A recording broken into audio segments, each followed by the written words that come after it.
பண்ணி ஒரு நபரை இன்சல்ட் பண்ணுறாங்க, அவங்கள ஏதோ பண்ணுறாங்கன்னா நம்ம குரல் கொடுங்க.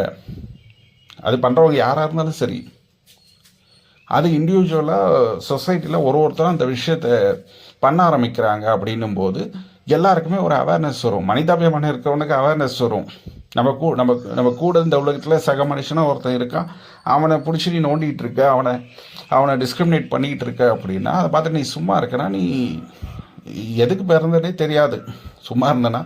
அதை விட கொடுமை அவனை டிஸ்கிரிமினேட் பண்ணிகிட்டு இருக்கல்ல. அது என்ன ஆஸ்பெக்ட்? அதனால் உனக்கு என்ன?